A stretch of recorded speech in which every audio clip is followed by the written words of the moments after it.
May kasabihan tayo na ang ating hair is our crowning glory. So, dapat natin siyang alagaan. Kaya, pag nakakaranas na tayo ng falling hair, frizzy hair, a dandruff, that means there's something wrong. So, alamin natin kung paano ba natin mapaprevent ang mga bagay na yon. Guys, welcome to the YouTube. This is Teacher Lindy once again. At, sorry wala pong sira ang mga phone nyo or ang screen nyo. Talaga pong naka-inversion ako or nakabaliktad kasi part po ito ng aking hair and scalp regimen. Kasi kapag nakaganito tayo, it increases the flow of blood to our head at tinutulungan niya ang ating hair na humaba. Okay? At maging healthy. So, ginagawa ko nga to for 5 minutes, sometimes 3 times a week. Okay? Lalo na ngayon na ang aking share na video ay about scalp and hair care.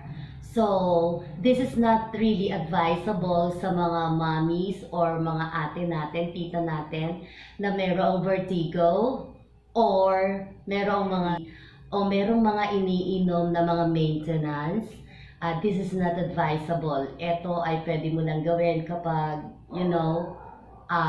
wala kang problem sa heart or sa blood pressure mo or wala kang vertigo.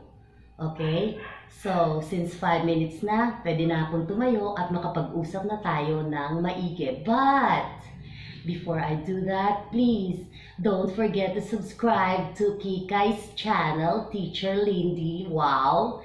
And hit the notification bell para updated ka sa mga kakikayan ni Teacher Lindy.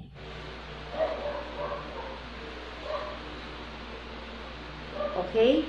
Nakatayo na ako. So, makakapag-usap na tayo ng mas maganda. Kagaya nga ng sinabi ko, tapos na ako sa akin inversion o yung pagbaliktad ko kanina. Ngayon naman, ibabalot ko ng shower cap ang aking buhok.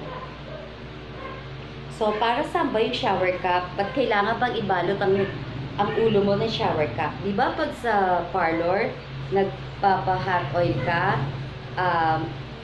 may ginagamit silang equipment para ma-absorb ng ating scalp ang gamot or oil para sa ating buhok. So, ganun rin ang purpose ng paggamit ng shower cap after ng ginagawa kong hair and scalp care. Sa iba nga, kahit wala sila nilalagay sa buhok nila, lalagay sila ng shower cap when they gumagamit sila ng shower cap kapag natutulog sila. Kasi nakakatulong daw yon to make the hair healthy and strong, and nakakatulong din siya sa paghaba ng buhok. Okay, so etong shower cap, it stays there for 30 minutes or pwede rin 1 hour bago ko siya tanggalin. And then, I expose my hair ng mga 5 minutes and then, nagbabanlaw ako ng buhok using mild shampoo. Actually, ginagamit ko baby shampoo.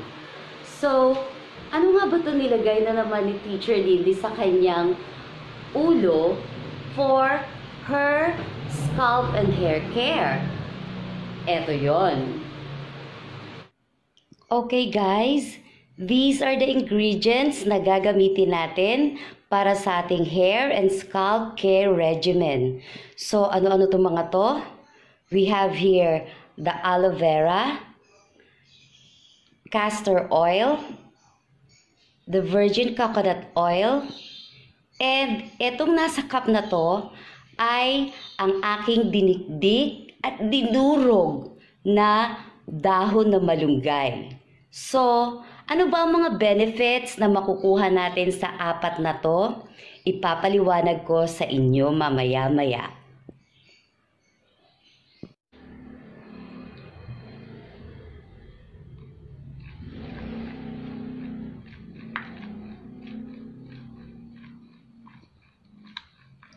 Okay mga momshies and titas and grannies and even mga daddies and kuya na mga meron ng problema sa kanilang buhok na medyo pinagtampuhan na ng buhok ang kanilang mga ulo. Joke! Ready na ang ating product. So, ano bang procedure na ginawa ko? I scraped the aloe vera or the gel inside the stalk at dinurog ng pinong-pino. Nilagyan ko siya ng 1 tablespoon ng virgin coconut oil at 1 teaspoon ng castor oil. So ano bang benefits ng product na ito sa ating hair and scalp?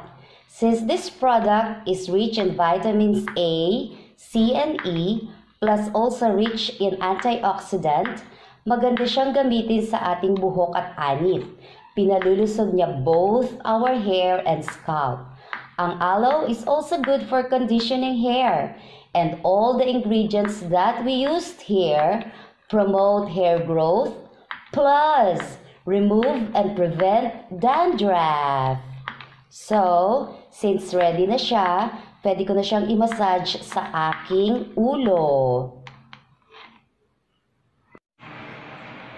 Hi guys! So, eto na. Nabanlawan ko na siya at napatuyo ko na siya.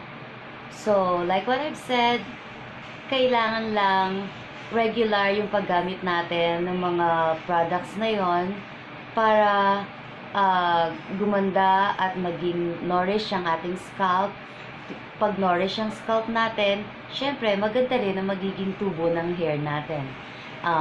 Papansin nyo after using the different ingredients that we mix together, eto, silky siya and